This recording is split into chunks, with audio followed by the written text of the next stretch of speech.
नमस्कार, मी राहुल कुलकर्णी। काल आम्ही तुम्हाला सांगितली कहाणी की खेडकर कुटुंबातल्या नव्या प्रकरणाची, म्हणजे पूजा खेडकर एक्स IAS ऑफिसर आणि दिलीप खेडकर ते पण वरिष्ठ सनदी अधिकारी होते आणि मनोरमा खेडकर।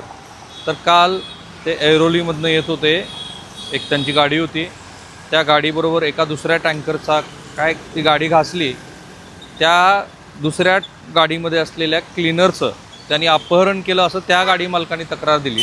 आणि मग आता हा जो बंगला तुम्हाला दिसतोय, या बंगल्यामध्ये ते घेऊन आले त्या गाडी मालकाने तक्रार नोंदवलीच होती।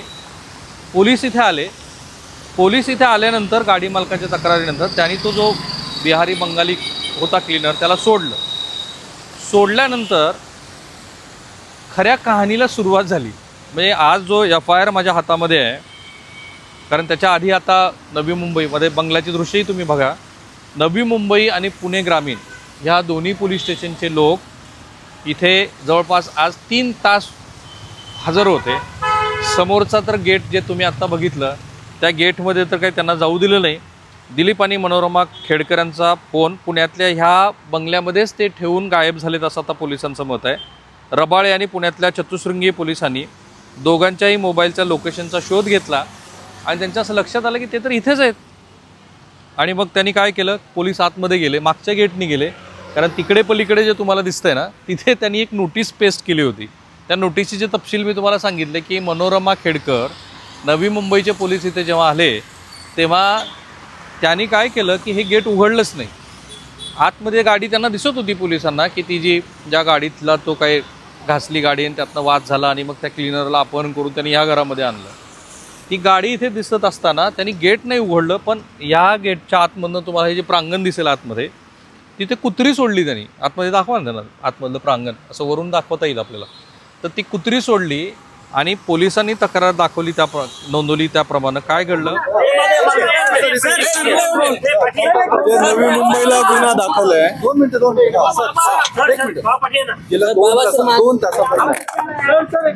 नवी मुंबईची टीम आहे। आम्ही कालपासून इथे आरोपीचा शोध घेत आहोत। आरोपीचे नाव निष्पन्न करण्याचं पुरावे मिळाले त्यावरून आरोपी निष्पन्न करायचं काम चालू आहे, तपास चालू आहे। काल सुद्धा पोलीस आले तेव्हा तपासात सहकार्य झालं नाही आणि तपासात अडथळा आणल्यामुळे चतुर्संगी पोलीस स्टेशनला गुन्हा दाखल करण्यात आला आहे। त्या गुन्ह्याचा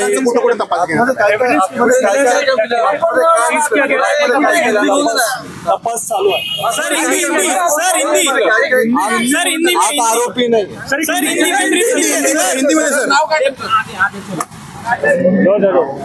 तर नवी मुंबई इथले रबाळे पोलीस ठाण्याचे सहाय्यक पोलीस निरीक्षक म्हणून कार्यरत असलेले दीपक हरिभाऊ खरात हे इथे आले होते आणि त्यांना काय माहिती कळाली की एक ट्रान्झिट मिक्सर वाहन आहे, त्याच्यावरचा हेल्पर आहे प्रल्हाद कुमार, ज्याचं वय वर्ष 22 आहे, त्याचं अपहरण झालं आहे।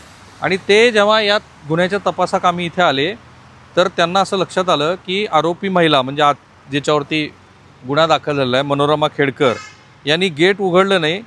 तपास पथकाला आत जाण्यापासून अडवलं। पोलिसांनी त्यांचं ओळखपत्र आणि गुन्ह्याचा FIR दाखवून सहकार्य करण्याची विनंती केली, परंतु त्यांनी ती मान्य केली नाही।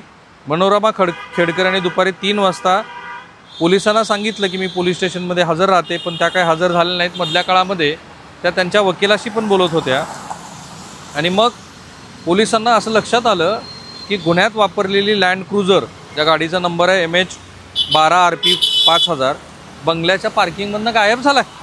आणि पोलीस जेव्हा इथे आले तेव्हा आरोपींना पळून जाण्यासाठी त्यांनी मदत केली। आणि इंटरेस्टिंग गोष्ट अशी आहे की बंगल्याच्या आतमध्ये 2 कुत्रे मोकळे सोडले आणि पोलीस पथकाला सरकारी काम करण्यापासून रोखलं। आता ही गोष्ट आणि पुन्हा त्या घटनेनंतर पोलीस इथे आज पुन्हा आले आणि त्यांनी काय इथे सापडलं, कारण पोलीस का आले, कारण त्यांना मनोरमा आणि दिलीप खेडकर यांचा शोध घ्यायचा होता। या बंगल्यामध्येच त्यांना मोबाईलचं लोकेशन आढळून आलं आणि पोलीस इथे आले रबाळे आणि पुण्याचे। त्यांना पूजा खेडकरचा एक जुना मोबाईल दिसला। दिलीप आणि मनोरमा खेडकर यांचे मात्र कोणतेच मोबाईल हँडसेट वगैरे त्यांना आढळून आले नाहीत। ती जी गाडी होती त्या गुन्ह्यातली ती गाडीच गायब आहे। आणि मग नंतर पोलिसांना असं लक्षात आलं, कारण इथे ते बोलले लोकांशी, की दिलीप खेडकर हे आधीच गाडी घेऊन गायब झाले मनोरमा खेडकर ह्या कॅब घेऊन निघून गेल्या आणि पूजा खेडकरचा काही ह्या घटनेशी संबंध नाही आहे थेट अजून तरी. पण त्या सगळ्या केसमध्ये खेडकर कुटुंब पुन्हा एकदा चर्चेत आलं. कोणत्या कारणामुळं? की इतक्या वेगवेगळ्या वर्ष दीड वर्षातल्या घडामोडी आहेत. पूजा खेडकर, सुहास दिवसे पुण्याचे तत्कालीन जिल्हाधिकारी, त्यांनी एक पत्र लिहिलं DOPTला महाराष्ट्र सरकारला की पूजा खेडकर ही स्वतःच्या खाजगी गाडीतनं, मग त्यांच्याकडे सगळ्याच आवडी आहे, लँड क्रुझर आहे आणि बाकीच्या तत्सम गाड्या आहेत, त्यापैकी एका आवडीवरती त्या सरकारी दिवा घेऊन फिरत होत्या. हे आक्षेपार्ह आहे आणि त्या दमदाटी करत होत्या असं सुहास दिवसेंनी पत्र लिहिलं आणि तिथून ती सुरुवात झाली. मग एकानंतर एक भानगडी यायला लक्षात आलं की नवी मुंबईमध्ये एक चोर पकडला, तर त्या चोरासाठी पण पूजा खेडकरनी तिथल्या IPS ऑफिसरला काहीतरी दमदाटी केली, त्याची नोंद पोलीस स्टेशनमध्ये घेतली. मग हळूहळू एक एक प्रकरण बाहेर यायला लागलं. मग पूजा खेडकरच्या बनावट नॉन क्रिमिनल सर्टिफिकेटची चर्चा सुरू झाली. मग मनोरमा खेडकर आणि दिलीप खेडकर यांच्या न झालेल्या डिवोर्सची चर्चा सुरू झाली. मग दिलीप खेडकर यांच्या कथितरित्या अवैध पद्धतीनं त्यांनी जमा केलेल्या संपत्तीची चर्चा सुरू झाली. आणि चर्चा होत असताना आता काय होतं असं होत होतं. मग त्या पूजाला तिच्या सेवेतनं निलंबित करण्यात आलं. तिला त्यांनी चॅलेंज केलं. मग दिल्ली हायकोर्टाचं इंटरव्हेन्शन आलं, पण पूजावरती काही झालं नाही. मधल्या काळामध्ये नाशिकच्या डिव्हिजनल कमिशनरने नाशिकच्या तिचं जे OBC नॉन क्रिमिनल सर्टिफिकेट आहे ते कसं बोगस आहे ते सांगितलं. तिचा जो दिव्यांगासंदर्भातला जो काही दाखला होता तो कसा खोटा आहे हे सगळं सांगितलं. आणि मग हळूहळू हे प्रकरण विरतंय असं लक्षात आलं असतानाच आता हे नवीनच भानगड आहे.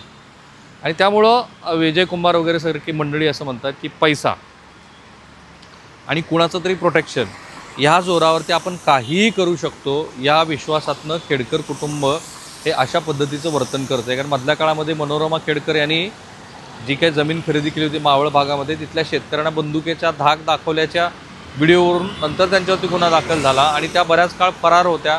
जशा आज आता फरार झाल्या तसं पोलिसांचं म्हणणं आहे.